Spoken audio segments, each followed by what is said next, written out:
Hello and welcome to this video where we are starting P block of inorganic chemistry. ऐसे elements जिनका last electron या differentiating electron P subshell में enter करता है उनको P block elements कहा जाता है.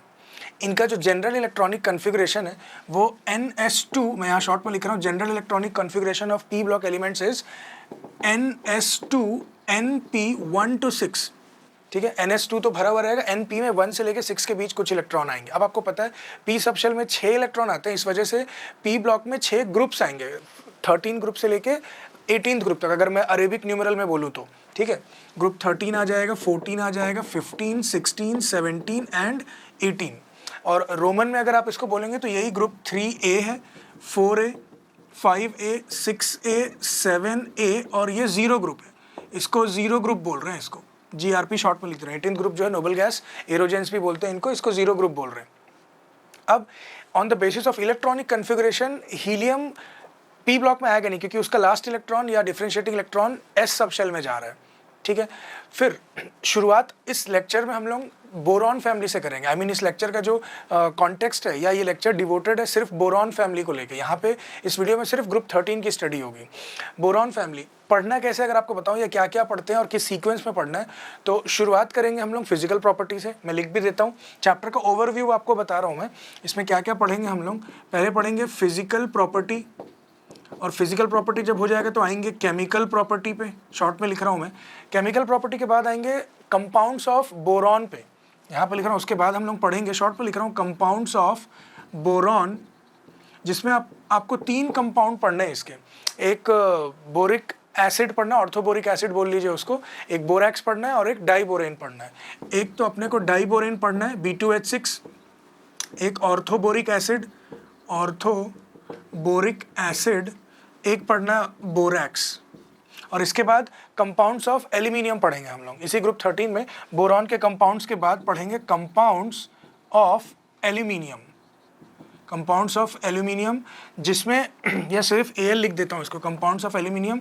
इसमें 2 ही पढ़ने हैं आपको, एक तो AlCl3 पढ़ना है और एक एलम के बारे में पढ़ना है. अब as far as JEE mains और NEET is concerned, particularly JEE mains की बात करूं अगर मैं, तो वहाँ पे सिर्फ फिजिकल और केमिकल प्रॉपर्टी है सिलेबस में. ये जो कंपाउंड्स के बारे में जिक्र कर रहा हूँ मैं, जिसको में डील करेंगे इस लेक्चर में हम लोग, वो मेंस के सिलेबस में प्रिस्क्राइब तो नहीं है पर एडवांस में ज़रूर है. तो इसको एडवांस में पढ़ें, बाद में उससे बेटर है इसी लेक्चर में ख़त्म कर देता हूँ, बहुत ज़्यादा टाइम लेगा भी नहीं है. तो ये आपको मतलब फाइनली मेंस और एडवांस सबके लिए प्रिपेयर हो जाएगा ये टॉपिक. अब मैंने लिख तो दिया P ब्लॉक में कौन कौन से ग्रुप आते हैं और बोरॉन फैमिली की स्टडी करनी है. शुरुआत फिजिकल प्रॉपर्टी से करेंगे, जिसमें जैसे इलेक्ट्रोनेगेटिविटी हो गया, ऑक्सीडेशन स्टेट हो गया, इलेक्ट्रॉनिक कन्फिगरेशन हो गया, मेटालिक नॉन मेटालिक, ये सब कैरेक्टर्स हो गए, ये सब आएंगे जिसको मैं डिस्कस करूंगा. कंटिन्यू करता हूँ. पोजी प्लीज रब करिए. थैंक यू पोजी. Next will discuss physical properties of boron family. 2 physical property यहाँ डिस्कस करते हैं, इसके आगे कंटिन्यू करेंगे बाकी फिजिकल प्रॉपर्टीज़ को. पहला है metallic and non metallic character. ध्यान रखिएगा, जो बोरॉन होता है वो एक टिपिकल नॉन मेटल है. बोरॉन जो है वो टिपिकल नॉन मेटल है, मैं पूरा ही लिख देता हूँ. और एटॉमिक नंबर जो है इसका 5 है. ठीक है, मैं और एल्यूमिनियम की बात करें, एटॉमिक नंबर 13. ये मेटल है, aluminium is metal having atomic number 13. Then gallium, indium और जो थेलियम है, ये लोग मेटालिक इन नेचर है. ये तीनों के तीनों कैसे हैं, ये लोग मेटालिक इन नेचर हैं. मेटालिक, मैं डिट्टो का साइन चला दे रहा हूँ. एटॉमिक नंबर इसका है 31 गैलियम का. Then indium is 49 and thallium is 81. आपको मैजिक नंबर याद ही होगा, अगर ये बोरॉन से एल्यूमिनियम में 8 का जंप आएगा, एल्यूमिनियम से गैलियम में 18 का जंप आएगा एटॉमिक नंबर में. अगर आपको बोरॉन का पता है 5, तो आपको ऐड कितना करना है, इसमें 8 ऐड करेंगे तो एल्यूमिनियम का आ जाएगा 13, उसमें 18 ऐड करेंगे तो इसका गैलियम का आ जाएगा 31, उसमें फर्दर 18 ऐड करेंगे तो इंडियम का आ जाएगा 49, यहाँ पे भी 18 ऐड होगा, और फिर इंडियम में 32 ऐड करेंगे तो थेलियम का आ जाएगा 81. ये इनका एटॉमिक नंबर था. और मेटालिक नॉन मेटालिक कैरेक्टर मैंने आपको बताया. इससे क्या पता चल रहा है, जैसे जैसे डाउन द ग्रुप जा रहे हैं, नॉन मेटल से मेटालिक की तरफ जा रहे हैं, meaning metallic character increases down the group. तो इसका इन्फर क्या कर रहे हैं हम लोग यहाँ पे, metallic character increases down the group. Metallic character increases down the group. वहीं अगर मैं इलेक्ट्रॉनिक कन्फिगरेशन की बात करूं तो इनका general electronic configuration P block का तो हमने लिखा था NS2 NP1 to 6. Particularly group 13 का अगर लिखेंगे तो ये NS2 NP1 आएगा. क्योंकि इनके p में एक ही इलेक्ट्रॉन है, ठीक है। देन एटॉमिक नंबर तो आपको याद हो ही गया, ये 5, ये 13, ये 31, this is 49 and this is 81। Magic number से भी कैसे लाएंगे वो भी बता चुका हूँ। जो इनका इलेक्ट्रॉनिक कन्फिगरेशन है बोरॉन का, तो आप लिख सकते हैं, ये हीलियम मैंने लिखा जैसे ही, तो 2 तो हो गया यहाँ पे। अभी आ जाएगा 2s2 2p1, ठीक है, इनर्ट गैस का सहारा ले रहे हैं हम लोग। देन एल्यूमिनियम के लिए मैं लिखूंगा नियॉन Ne, 10 तक हो गए यहाँ पे। फिर आ जाएगा 3s2 3p1। इनका जो कोर इलेक्ट्रॉन्स है वो नोबल गैस से ही बना हुआ है, ठीक है। देन आते हैं गैलियम पे, तो हीलियम नियॉन, फिर आ जाएगा आर्गन। पर अब यहाँ पे आप 4s2 4p1 तो लिखेंगे, पर यहाँ 3d10 भी नहीं, not 3d10, I am sorry, 18 तक तो हो ही, हाँ यस, ये 3d10 यहाँ पे आ जाएगा, n-1 का d भी आ जाएगा। वैसे ही जब इंडियम पे आएंगे, helium neon argon krypton, inert gas हमने लिया क्रिप्टन, यहाँ पे आप 5s2 5p1 तो लिखेंगे, पर उसके पहले ही आपका जो 4d10 है, मतलब 4d जो है वो भरा होगा, 4d10, ध्यान रखिएगा। फिर थेलियम पे ऐसे ही हीलियम नियॉन आर्गन क्रिप्टन, यहाँ पे आ जाएगा जेनॉन, यहाँ पे 6s2 6p1 आएगा, उसके पहले 5d10 आएगा और उसके भी पहले 4f14 आएगा, ठीक है। तो इनका जो कोर था वो नोबल गैस से बना हुआ है। इनका कोर जो दिख रहा है आपको नोबल गैस प्लस वो डी के इलेक्ट्रॉन है। इसके कोर में नोबल गैस भी है और डी के इलेक्ट्रॉन के साथ साथ एफ के इलेक्ट्रॉन्स भी है, सिर्फ थेलियम में ना, सिर्फ थेलियम की बात कर रहा हूँ। तो ये इनका जनरल इलेक्ट्रॉनिक कॉन्फ़िगरेशन मैंने लिख दिया। आगे और भी प्रॉपर्टीज़ देखेंगे हम लोग। कंटिन्यू करता हूँ मैं। पूजी प्लीज़ रब करिए। थैंक यू पूजी। नेक्स्ट 2 फिजिकल प्रॉपर्टी और आपको बताता हूँ। One is atomic size and the other is ionisation enthalpy. Atomic size में देखिए यूजुअली होना क्या चाहिए या होता क्या है कि जैसे जैसे आप डाउन द ग्रुप जाएंगे तो हर बार एक ऑर्बिट नंबर बढ़ता है, n, principal quantum number n की बात कर रहा हूँ। हर बार एक ऑर्बिट नंबर बढ़ता है जिसकी वजह से न्यूक्लियस और आउटर मोस्ट ऑर्बिट का डिस्टेंस बढ़ेगा, जिसकी वजह से एटॉमिक रेडियस बढ़ना चाहिए या एटॉमिक साइज बढ़ना चाहिए लगातार। डाउन द ग्रुप जब आप जाएंगे तो बार बार ऑर्बिट नंबर बढ़ने की वजह से एटॉमिक साइज बढ़ना चाहिए। ये एक्सपेक्टेड था। एक्सपेक्टेड क्या था कि जैसे जैसे आप बोरॉन से नीचे जाएंगे, बोरॉन से एल्यूमिनियम, एल्यूमिनियम से गैलियम, गैलियम से नीचे इंडियम, इंडियम से नीचे थेलियम, ये ऑर्डर आना चाहिए था, लगातार साइज बढ़ते रहना चाहिए था। एक्सपेक्टेड तो यही था, पर ऐसा है नहीं। यहाँ पे ट्रांजिशन कॉन्ट्रैक्शन लगता है एल्यूमिनियम और गैलियम के बीच, जिसकी वजह से गैलियम का साइज एल्यूमिनियम से छोटा हो जाता है और एल्यूमिनियम का साइज गैलियम से ज़्यादा होगा। तो मैं यहाँ उल्टा स्वैप कर दिया हूँ मैं पोजीशंस को, ठीक है। और इंडियम और थेलियम में साइज जो है वो नियरली सेम है due to lanthanoid contraction. Thallium भी बड़ा है वैसे, पर due to lanthanoid contraction size nearly same है। तो एक्चुअल ऑर्डर क्या है वो देखते हैं। ये मैंने एक्सपेक्टेड लिखा, एक्सपेक्टेड तो यही था, पर एक्चुअल क्या है देखिए। सबसे छोटा बोरॉन, देन आ जाएगा गैलियम एंड देन एल्यूमिनियम, और फिर इंडियम जो है और थेलियम, इंडियम और थेलियम का साइज नियरली सेम है।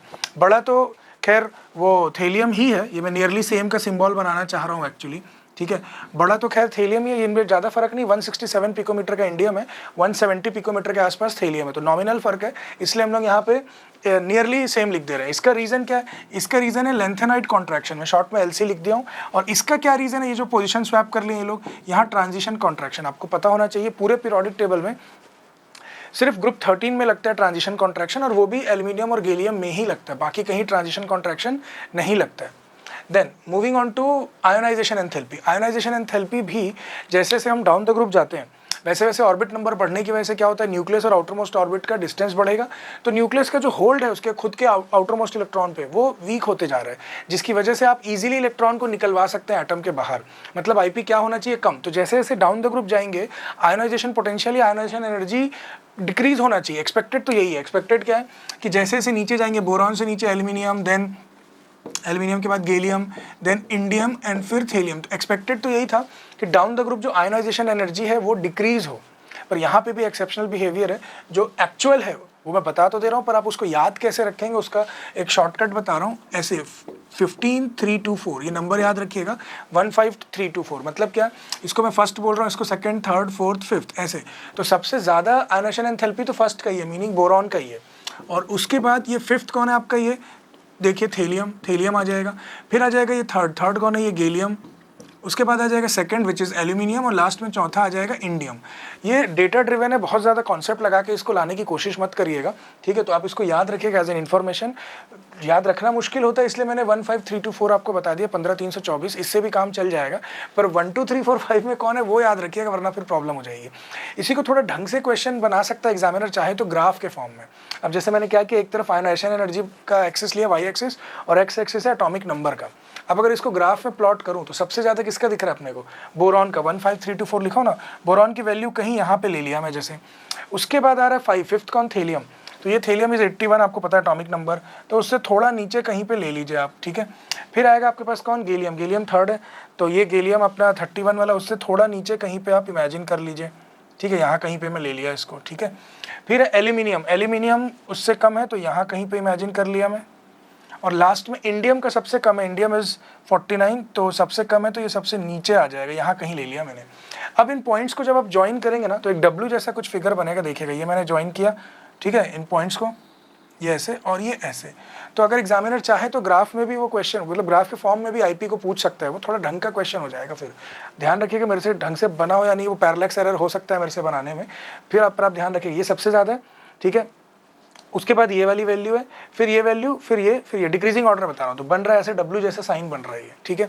तो ये मैं आपको 2 फिजिकल प्रॉपर्टी और बताया, atomic size and ionization enthalpy. कुछ और फिजिकल प्रॉपर्टी बताता हूँ, कंटिन्यू करते हैं। पोजी प्लीज रब करिए। थैंक यू पोजी। Next will discuss electronegativity, melting point, boiling point and density of boron family. इसमें ट्रेंड देखते हैं, तो इससे फिजिकल प्रॉपर्टी खत्म हो जाएगा। एक एक करके बताता हूँ। शुरुआत अगर करें इलेक्ट्रोनेगेटिविटी से, अगेन एक्सपेक्टेड तो ये था कि डाउन द ग्रुप इलेक्ट्रोनेगेटिविटी क्या होनी चाहिए थी, डिक्रीज होनी चाहिए थी। तो एक्सपेक्टेड तो यही था कि इलेक्ट्रोनेगेटिविटी जो है बोरॉन से कम हो, किसका, वो एल्यूमिनियम का, ठीक है, then gallium, then indium and then thallium. Expected तो ये था कि ये डिक्रीज हो, मैं आयरन नहीं लगा रहा हूँ डिक्रीजिंग ऑर्डर का, लेकिन एक्चुअल वैल्यू क्या है, बोरॉन की इलेक्ट्रोनेगेटिविटी है 2, पॉलिंग स्केल की बात कर रहा हूँ, एल्यूमिनियम का 1.5, और फिर बढ़ते चले जाएगा 1.6, 1.7, 1.8। तो एक्सपेक्टेड तो ये था कि डिक्रीज हो, ठीक है। मैं यहाँ लिख भी देता हूँ, चलिए, एक्सपेक्टेड तो ये था, ठीक है, पर ये है नहीं। एक्चुअल वैल्यू देखिएगा, पहले तो डिक्रीज हुआ बोरॉन से एल्यूमिनियम में, फिर इंक्रीज हो जा रहा है फिर, ठीक है। तो ये सही नहीं है, ये सही है, ठीक है। ये डेटा याद रखिएगा। डेटा याद नहीं भी रहे आपको, अगर ऑर्डर याद रह जाए तो भी चल जाएगा। खैर डेटा मुश्किल भी नहीं, आपको देख के समझ में आ रहा होगा। देन डेंसिटी की बात करें, density is mass upon volume. Dominating factor mass है एक्चुअली, वॉल्यूम में इंक्रीज आता है पर उतना नहीं जितना मास में इंक्रीज आ जाता है, जिस वजह से डेंसिटी लगातार डाउन द ग्रुप इंक्रीज ही होगा। Density increases down the group, ठीक है। तो डेंसिटी में ट्रेंड क्या बोलूँगा, डेंसिटी, या इट लिख देता हूँ, it increases down the group. और फिर अगर मेल्टिंग पॉइंट, बॉइलिंग पॉइंट की बात करूं, तो कोई रेगुलर ऑर्डर, यहाँ पे रेगुलर वेरिएशन नहीं है। 2 काम की बातें हैं जिसपे क्वेश्चन बनता है, एक बोरॉन के बारे में और एक गैलियम के बारे में, वो मैं आपको बता देता हूँ। बोरॉन जो है वो एक्सट्रीमली हार्ड है और ब्लैक कलर सॉलिड है। हार्ड क्यों है, क्योंकि वो क्रिस्टलाइन स्ट्रक्चर है उसका, ठीक है, और बहुत सारे एलोट्रोप बनाते हैं। Due to very strong crystalline lattice, boron has unusually high melting and boiling point. इसका जितना एक्सपेक्टेड था मेल्टिंग बॉइलिंग पॉइंट, उससे ज़्यादा मेल्टिंग बॉइलिंग पॉइंट है, तो वही लिखा हुआ unusually high melting point and boiling point. क्यों, क्योंकि वेरी स्ट्रॉन्ग क्रिस्टलाइन लैटिस है। ये सब स्टेटमेंट वाले क्वेश्चन, असर्शन रीजन क्वेश्चन, उसके लिए ये काम के क्वेश्चन, आई मीन कॉन्सेप्ट है, इस पर क्वेश्चन बनते हैं वैसे, ट्रू फॉल्स वाले, ठीक है। देन कोई रेगुलर वेरिएशन है नहीं, आपको बता चुका हूँ। Moving on to gallium. Gallium का जो मेल्टिंग पॉइंट है वो 30 डिग्री सेल्सियस है। मतलब अगर आप समर्स में देखेंगे तो हाथ पे ही रखेंगे, पिघल जाएगा वो, ठीक है। तो समर में वो पिघल जाने की वजह से it exist in liquid form in summer, क्योंकि समर में टेम्परेचर 30 डिग्री से तो ऊपर ही रहता है, आपको मालूम है। इसको केल्विन में लिखें 303 केल्विन, और इसका जो बॉइलिंग पॉइंट है वो 2627 केल्विन, मतलब बहुत हाई है बॉइलिंग पॉइंट इसका। बॉइलिंग पॉइंट बहुत हाई होने की वजह से ये एक यूजफुल मटीरियल बन जाता है फॉर मेजरिंग हाई टेम्परेचर। अगर हाई टेम्परेचर मेजर करना है तो गैलियम को यूज़ किया जा सकता है because of its high boiling point. ये ध्यान रखिएगा, जो 2627 केल्विन है, ठीक है। और मेल्टिंग पॉइंट आपको बताई दी हूँ 30 डिग्री सेल्सियस है। तो as far as physical properties of boron family is concern, जो एग्जाम में बनते हैं, जिनसे क्वेश्चन जो आते रहते हैं और जो काम के हैं, मैं आपको बता चुका हूँ। Next will step into chemical properties. पोजी प्लीज रब करिए। थैंक यू पोजी। Next will discuss chemical properties of boron family. Chemical property में फर्स्ट जो प्रॉपर्टी हम लोग डिस्कस कर रहे हैं वो है oxidation state and trends in chemical reactivity. As far as oxidation state is concerned, group 13 का जो जनरल ऑक्सीडेशन स्टेट है वो तो +3 है वैसे, लेकिन हाँ ये लोग +1 +3 दोनों में मिलते हैं, जिसमें बोरॉन और एल्यूमिनियम पर्टिकुलरली +3 में ही मिलेंगे ये लोग, और गैलियम, इंडियम, थीलियम +1 +3 दोनों में मिलेंगे। मैं अगर एक एक करके बताऊँ आपको, जो बोरॉन है उसके फर्स्ट 3 IP का जो सम है, IP1, IP2, IP3 का जो सम है वो बहुत बहुत बहुत ज़्यादा है, जिस वजह से वो उसको प्रिवेंट करता है Be+3 आयन बनाने से, और उसको इंसिस्ट करेगा कि वो कोवेलेंट कंपाउंड ही बनाए बोरॉन। जबकि एल्यूमिनियम के केस में ऐसा नहीं, एल्यूमिनियम के केस में जो फर्स्ट 3 IP का सम है वो बहुत बहुत बहुत कम है कंपेयर टू बोरॉन के फर्स्ट 3 IP के सम के, जिस वजह से Al+3 आयन बन जाता है। और एल्यूमिनियम जो है वो +3 में तो मिलता है खैर एल्यूमिनियम, AlF3 जो है एल्यूमिनियम का वो आयोनिक है, AlF3 जो है वो आयनिक है, जबकि AlCl3, AlBr3 वो सब कोवेलेंट है। मैं यहाँ पे लिख भी दूँ अगर, जो AlCl3 है, AlBr3 है, ये सब कैसे हैं, ये लोग कोवेलेंट है ये लोग, ठीक है, ये ध्यान रखिएगा। अच्छा, बाकी जो बच गए कौन, गैलियम, इंडियम और थेलियम।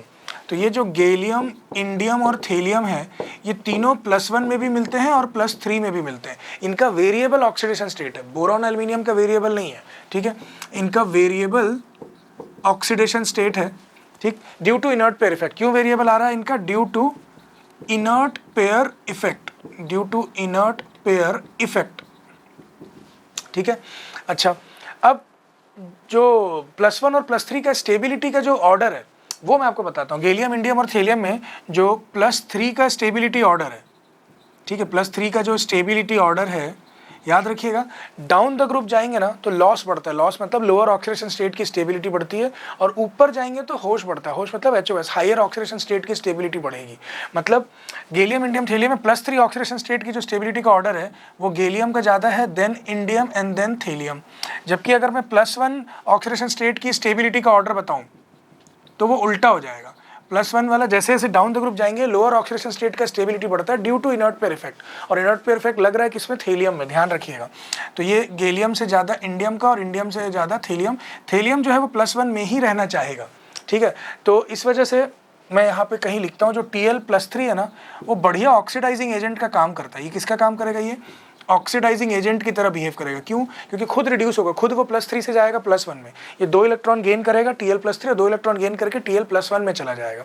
तो याद रखिएगा एक बहुत इंपॉर्टेंट क्वेश्चन है, जो Tli3 होता है ये Tl+3 और 3I- इससे नहीं बना है, क्योंकि Tl+3 में आएगा नहीं, वो +1 में आना चाहता है, ठीक है। तो ये बना किससे, ये Tl+1 और I3- इससे बना हुआ, ये ध्यान रखिएगा, ठीक है। और क्या बोल रहा था, जो कॉमन ऑक्सीडेशन स्टेट है वो तो खैर इनका +3 है, और जो लोग +3 ऑक्सीडेशन स्टेट में होते हैं वो लोग इलेक्ट्रॉन डेफिशिएंट होंगे, हाइपोवैलेंट होंगे, तो वो लोग और फर्दर लोन पेयर को एक्सेप्ट कर सकते हैं, जिसकी वजह से they will behave as Lewis acid. मतलब जैसे जो BF3 है, यहाँ बोरॉन +3 में दिखेगा आपको, तो ये एक और F- को लेके BF4- बन जाएगा, ठीक है, लुईस एसिड की तरह बिहेव कर रहा है BF3। आप अगर अमोनिया और BF3 का मतलब रिएक्शन कराएंगे तो एक एडक्ट बन जाएगा, इसके पास लोन पेयर है, ये कोऑर्डिनेट बॉन्ड बना लेंगे, ये अपना लोन पेयर इस बोरॉन के वेकेंट ऑर्बिटल में टिका देगा, ठीक है। बाद में फॉर्मल चार्जेस आ जाएंगे, यहाँ माइनस यहाँ प्लस, वो अलग कहानी है, खैर हाइब्रिडाइजेशन भी आप निकाल सकते हैं, ठीक है। तो ये यहाँ पे BF3 is behaving as Lewis acid, ध्यान रखिएगा। और भी एग्जाम्पल है जैसे AlCl3 हो गया या AlCH3 थ्राइस हो गया, ये लोग सब के सब हाइपोवैलेंट है और लुईस एसिड की तरह बिहेव कर सकते हैं। एक और फेमस एग्जाम्पल आपको बताऊं, जैसे जो BOH थ्राइस है, ठीक है, H3BO3 की बात कर रहा हूँ, इसको आप अगर पानी में डालें तो ये BOH4- बना लेगा, BOH4- ये बना लेगा, और अलग से खैर एक H+ भी आएगा। तो ये बोलना ये चाह रहा, इसके बारे में और भी जिक्र करेंगे आगे हम लोग, जब मैं आपको ऑर्थोबोरिक एसिड वो सब पढ़ाऊंगा तब भी इसके बारे में जिक्र करूंगा, मैं बताऊंगा आपको। अभी तो ये लिख रहा था कि इस ग्रुप का कॉमन ऑक्सीडेशन स्टेट +3, और जो लोग +3 में आते हैं दे आर इलेक्ट्रॉन डेफिशिएंट, हाइपोवैलेंट है और बिहेव एज लुईस एसिड, एक पेयर ऑफ इलेक्ट्रॉन एक्सेप्ट कर सकते हैं ये लोग, ठीक है। आई रिपीट, बोरॉन जो है और एल्यूमिनियम इनका वेरिएबल नहीं है, इन +3 में रहेंगे, जिसमें एल्यूमिनियम +3 में बन जाता है इजीली, और बोरॉन उतना इजीली बनेगा नहीं, इसलिए वो कोवेलेंट कंपाउंड बनाता है, आयनिक नहीं बनाएगा वो, ठीक है। बाकी कहानी आपको लिख के बता चुका हूँ मैं, आगे और भी केमिकल प्रॉपर्टीज कंटिन्यू करता हूँ। फौजी प्लीज रब करिए। थैंक यू फौजी। Next we'll discuss reactivity with air, reaction with acids and alkali and reaction with halogen। तो इससे ग्रुप 13 का केमिकल प्रॉपर्टी खत्म हो जाएगा। एक एक करके बताता हूँ। रिएक्शन विथ या रिएक्टिविटी विथ एयर की बात करें boron is unreactive in crystalline form, ये ध्यान रखिए क्रिस्टलाइन फॉर्म में बोरॉन अनरिएक्टिव है। एल्यूमिनियम एक प्रोटेक्टिव लेयर बना लेता है ऑक्साइड का, जिस वजह से उस पर फर्दर अटैक नहीं हो पाता है। और ये लोग जो ऑक्साइड बनाते हैं वो M2O3 टाइप का बनाएंगे। मैं आपको बताता हूँ जो ऑक्साइड बनेगा वो किस तरह का बनेगा। देखिए ये मैं लिख रहा हूँ 4M, ठीक है, प्लस 3O2, इससे बनेगा M2O3। इस तरह का ऑक्साइड ये लोग बनाते हैं। मैं एग्जांपल्स बताऊं अगर आपको, तो B2O3 बन गया जैसे, फिर Al2O3 बन गया, Ga2O3 बन गया, ठीक है, फिर In2O3 बन गया और Tl2O3 बन गया। ये मैंने इनका ऑक्साइड बना दिया, ठीक है। बोरॉन क्रिस्टलाइन फॉर्म में अनरिएक्टिव है, ध्यान रखिएगा। एल्यूमिनियम प्रोटेक्टिव लेयर बना लेता है ऑक्साइड का, जिस वजह से वो फर्दर अटैक से बचा लेता है खुद को। फिर ये जो B2O3 है ये एसिडिक है, एमॉर्फस फॉर्म है बोरॉन का, और एल्यूमिनियम को जो रिएक्ट किया, ध्यान रखिएगा क्रिस्टलाइन फॉर्म अनरिएक्टिव है, एमॉर्फस फॉर्म ने रिएक्ट किया, ठीक है। तो ये एसिडिक है, जबकि ये लोग एम्फोटेरिक है। Al2O3 Ga2O3 कैसे अपने आप में एम्फोटेरिक, वेरएज इंडियम और थेलियम का जो ऑक्साइड है वो बेसिक इन नेचर है, ये ध्यान रखिएगा, ये बेसिक इन नेचर है, ठीक है। फिर आते हैं reaction with acids and alkali में। तो बेरिलियम जो है वो एसिड और अल्कली से रूम टेम्परेचर में भी रिएक्ट नहीं करता, जबकि जो एल्यूमिनियम है वो एम्फोटेरिक, एल्यूमिनियम इज एम्फोटेरिक, इस वजह से वो मिनरल एसिड और अल्कली दोनों से रिएक्ट कर जाएगा और हाइड्रोजन रिलीज करता है। I repeat, aluminium being amphoteric वो रिएक्ट कर जाएगा मिनरल एसिड और अल्कली दोनों से, रिलीजिंग हाइड्रोजन। तो रिएक्शन कैसा होगा देखिए, जैसे ये एल्यूमिनियम है और ये रिएक्ट कर रहा है क्लोरीन से, HCl से, नॉट क्लोरीन, ये HCl से, मिनरल एसिड ले लिया मैंने, ठीक है। ये बैलेंस भी कर देता हूँ मैं, तो ये बना लेगा AlCl3 और साथ में हाइड्रोजन रिलीज करेगा, मैंने आपको बताया। और अगर इसका रिएक्शन आप अल्कली से करा देंगे तब भी वही होगा। देखिए अगर मैं एल्यूमिनियम का रिएक्शन अल्कली से करा दूँ, से NaOH से करा दूँ, बैलेंस भी कर दे रहा हूँ मैं साथ ही साथ, यहाँ पे 2 वाटर मॉलिक्यूल भी लेंगे, तो ये NaAlO2 बना देगा, सोडियम मेटाएल्यूमिनेट बना देगा, NaAlO2, ठीक है। नाम O2 बोलते हैं इसको, ना मतलब है सोडियम, M एल्यूमिनियम के लिए बोल रहे हैं और ये O2, नाम O2 ऐसा बोल रहे हैं, और अलग से हाइड्रोजन गैस ये रिलीज करेगा, ठीक। और याद रखिएगा जो एल्यूमिनियम है it is passive towards concentrated HNO3, concentrated HNO3 से रिएक्ट नहीं करेगा, पैसिव है।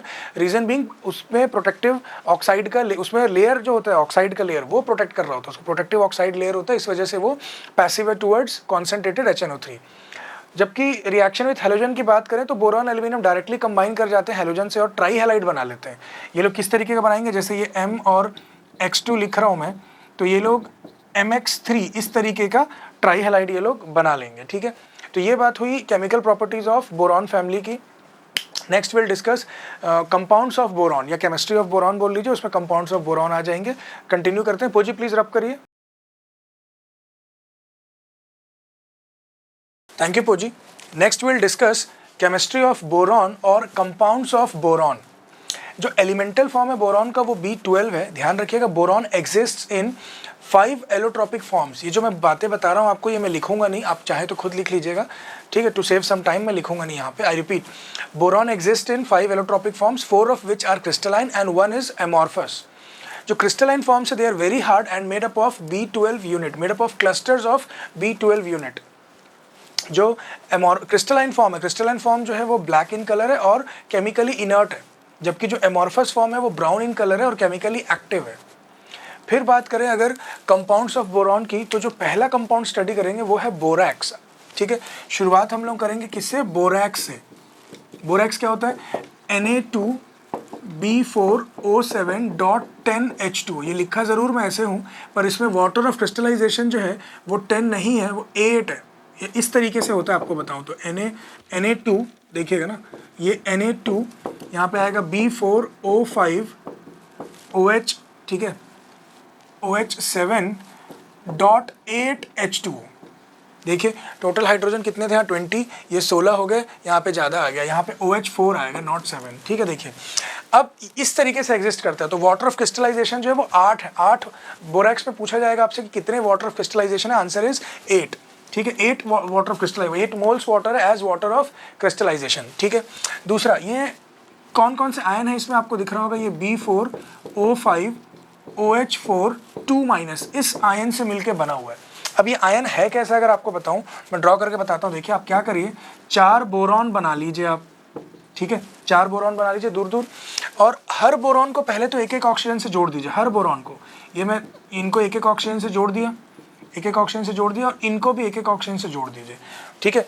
मतलब ये सबको आपस में मैंने ऑक्सीजन से जोड़ दिया और किसी दो को, 4 जो बोरॉन बनाए हैं किसी दो ऑपोजिट को आप एक ऑक्सीजन से जोड़ दीजिएगा, ठीक है। तो आप देखिए 1 2 3 4 5 ऑक्सीजन हो गया, ये B4O5 वाला काम तो हो गया। 4 OH आएंगे अब, ठीक है, 4 OH आएंगे। तो वो 4 OH कैसे आते हैं ध्यान दीजिए, ये ऐसे आएगा, यहाँ पे आएगा OH, यहाँ पे OH, इधर एक OH आएगा और इधर एक OH आएगा। अब आप देखिए बोरॉन जुड़ता है तो 3 जगह, यहाँ 4 जगह जुड़ चुके, तो इसके सर पे फॉर्मल चार्ज आएगा नेगेटिव, यहाँ भी नेगेटिव आएगा और वही 2 नेगेटिव हमने यहाँ पे मेंशन किया। अब ये इसका स्ट्रक्चर तो बना दिया मैंने आयनिक पार्ट का।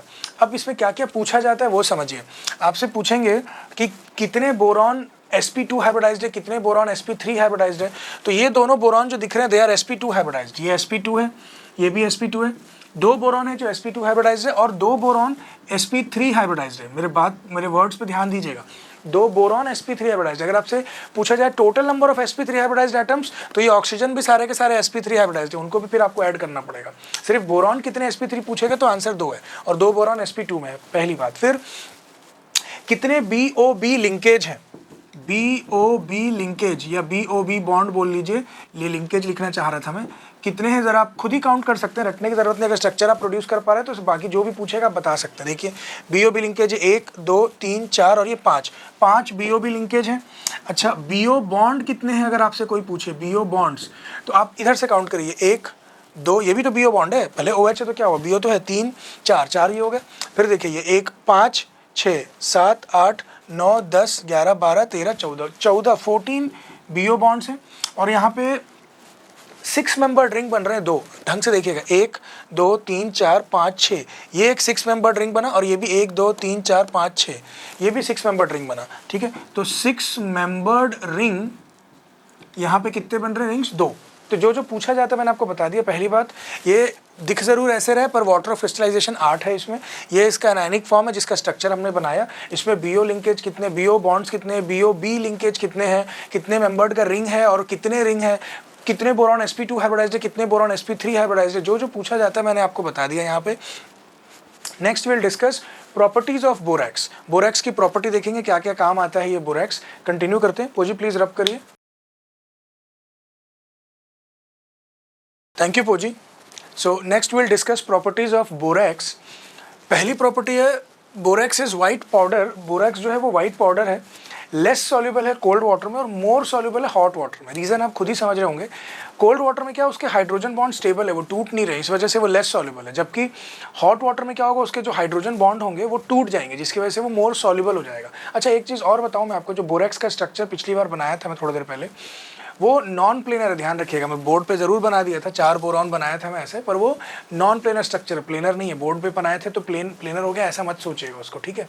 खैर, तो बोरैक्स जो है वाइट पाउडर था, आपको बताया मैंने, और लेस सॉल्युबल कोल्ड वाटर में, more soluble in hot water. Reason आपको बता दिया, हॉट वाटर में हाइड्रोजन बॉन्ड टूट जाएंगे इसलिए ज़्यादा सॉल्युबल हो जाता है। Then aqueous solution of borax is alkaline. ये बहुत इंपॉर्टेंट पॉइंट है ये, aqueous solution of borax is alkaline. आप बोरैक्स को जब पानी में डाल देंगे उसका जो एक्वस सोल्यूशन बनेगा वो अल्कलाइन है। रीजन बीइंग, बोरैक्स टूटेगा किसमें, एक वीक एसिड बनाएगा H3BO3 और स्ट्रॉन्ग बेस बना लेगा NaOH। मैं रिएक्शन लिख के बताऊँ आपको, जैसे ही आप बोरैक्स को Na2B4O7 .10H2 लिख नहीं रहा हूँ क्योंकि पानी में ही डाल रहे हैं, और रिएक्शन जो होगा उसको बैलेंस करने के लिए 7 वाटर मॉलिक्यूल चाहिए, ये 7 लिखा हूँ मैं। तो ये बन जाता है H3BO3, ऐसे 4 बार बनेगा और 2 बार बनेगा अपने पास NaOH, ठीक है। हाइड्रोजन अपने पास कितने दिख रहे हैं यहाँ पे, ये 2 और 12 और 2 14, 7 2 14, हाँ ठीक है, बैलेंस है।